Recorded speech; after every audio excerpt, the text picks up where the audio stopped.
प्रिय छात्रों, इस सत्र के संस्कृत शिक्षण में आपका हार्दिक स्वागत है। हम लोग गद्य खंड के अंतर्गत चंद्रापीड कथा उत्तरार्ध भाग के गद्यांशों पर आधारित प्रश्नोत्तर का अध्ययन कर रहे हैं, जिसमें आज के इस वीडियो में हम लोग पढ़ेंगे चंद्रापीड कथा उत्तरार्ध भाग का भाग 26 अर्थात 26वां गद्य खंड। छात्रों, गद्य खंड को पढ़ने से पहले गद्य खंड का प्रसंग जान लें।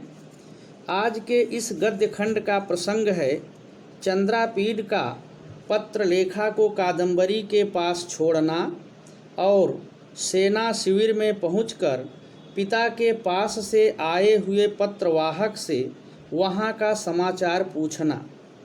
अब गद्य खंड देखें। तदा कर्ण्य चंद्रापीडः धन्या पत्रलेखा यामेवम् अनुगृह्णाति दुर्लभो देवी प्रसादः।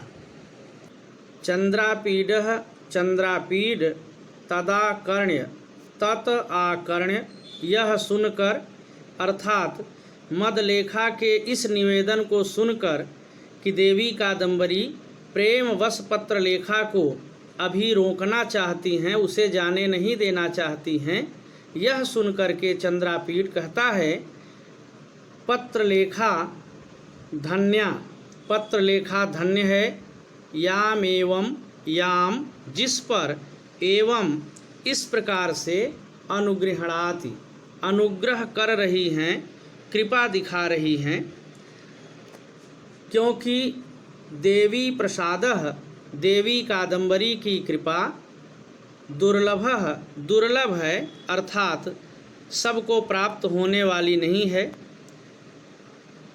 भावार्थ यह है कि कादम्बरी पहली बार आई हुई पत्रलेखा को प्रेमवश चंद्रापीड के साथ जाने नहीं देना चाहती, उसे अभी कुछ दिन के लिए अपने पास रोकना चाहती है। मदलेखा के इस निवेदन को सुनकर चंद्रापीड कहता है कि पत्रलेखा धन्य है जो राजकुमारी कादम्बरी उस पर इस प्रकार कृपा कर रही हैं, अर्थात उसे इतना प्रेम कर रही हैं, क्योंकि राजकुमारी कादम्बरी की कृपा आसानी से प्राप्त होने वाली नहीं है, किंतु पत्रलेखा को वह प्रेमवश रोकना चाहती हैं, अतः पत्रलेखा धन्य है।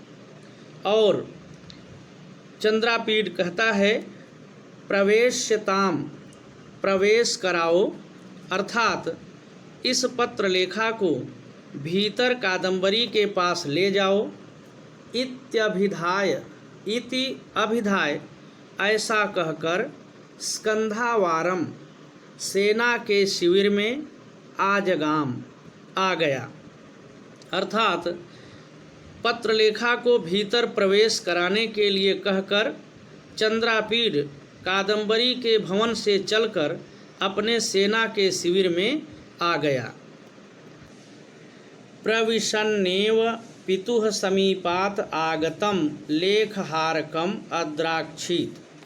प्रविशन्नेव, प्रविशन एव प्रउपसर्ग विषधातु शत्रु प्रत्यय करके बना है प्रविशन, प्रवेश करते हुए, एव माने ही, प्रविशन्नेव अर्थात प्रवेश करते ही, पितुः पितृ शब्द का षष्ठी एक वचन का रूप है, पितुः माने पिता के, समीपात समीप से, समीप शब्द पंचमी एक वचन, समीपात समीप से, आगतम आए हुए, लेखहारकम पत्रवाहक को, अद्राक्षित देखा।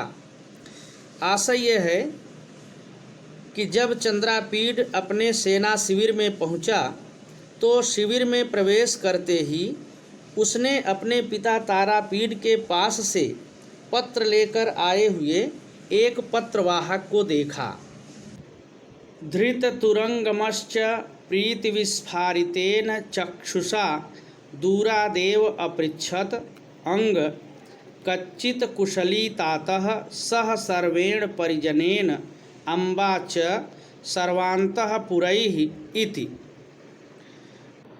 धृततुरंगमश्च च और धृततुरंगमः धृतः तुरंगमः यस्य सः जिसका घोड़ा थाम लिया गया हो वह, अर्थात सेवक द्वारा घोड़ा थाम लेने पर वह चंद्रापीड प्रीति विस्फारितेन प्रेम के कारण फैले हुए चक्षुषा नेत्र से दूरादेव दूरात एव दूर से ही अपृच्छत पूछा, अंग हे सेवक, तातः पिताजी सर्वेण परिजनेन सह सभी सेवकों के साथ, परिजन अर्थात सेवक, पिताजी सभी सेवकों के साथ, च और अम्बा माताजी सर्वान्तःपुरैः सभी अंतःपुर वासियों के साथ। अंतःपुर का अर्थ है रनिवास, अर्थात माताजी रनिवास में रहने वाले सभी लोगों के साथ कच्चित क्या कुशली कुशल से हैं इति। इस प्रकार से चंद्रापीड ने उस पत्रवाहक से पूछा। भाव यह है कि सेना के शिविर में पहुंचने पर सेवक ने चंद्रापीड का घोड़ा थाम लिया और चंद्रापीड उस पत्रवाहक के प्रति प्रेम के कारण फैले हुए नेत्रों से अर्थात पुलकित आँखों से देखते हुए दूर से ही उससे पूछा कि हे पत्रवाहक, बताओ अपने सभी सेवक जनों के साथ पिताजी और रनिवास वालों के साथ माताजी कुशल पूर्वक हैं कि नहीं। तो छात्रों, यह इस गद्यांश का भावार्थ था। अब आइए इसके आधार पर पूछे जाने वाले प्रश्नोत्तर देखते हैं। गद्यांश पर आधारित पहला प्रश्न है, प्रस्तुत गद्यांशस्य पुस्तकम लेखकं च नाम लिखत। प्रस्तुत गद्यांश की पुस्तक और लेखक का नाम लिखिए। छात्रों, यह प्रश्न संभवतः सभी गद्यांशों में पूछा जाता है। किसी गद्यांश में संस्कृत में तो किसी गद्यांश में हिंदी में। हिंदी में पूछा जाए तो उसका उत्तर हिंदी में लिखना है। यहाँ पर चूँकि संस्कृत में पूछा गया है इसलिए इसका उत्तर संस्कृत में इस प्रकार से लिखना है। प्रस्तुत गद्यांशस्य पुस्तकम नाम चंद्रापीड कथा अस्य लेखकः च बाणभट्टः अस्ति। प्रस्तुत गद्यांश की पुस्तक का नाम चंद्रापीड कथा और इसके लेखक बाणभट्ट हैं। गद्यांश पर आधारित दूसरा प्रश्न है, धन्यापत्र लेखा यामेवं अनुगृह्णात्। रेखांकित अंश का अनुवाद कीजिए। इसका अनुवाद इस प्रकार से लिखें, पत्र लेखा धन्य है जिस पर देवी कादंबरी इतना अनुग्रह करती हैं। यहाँ पर देवी कादंबरी को वाक्य पूर्ति के लिए अलग से रखा गया है, इसलिए इसे कोष्ठक में रखेंगे। गद्यांश पर आधारित तीसरा प्रश्न है, का पत्रलेखाम निवर्त्यमानाम न इच्छति। कौन पत्रलेखा को लौटाना नहीं चाहती। यह पूर्व गद्यांश के प्रसंग से है।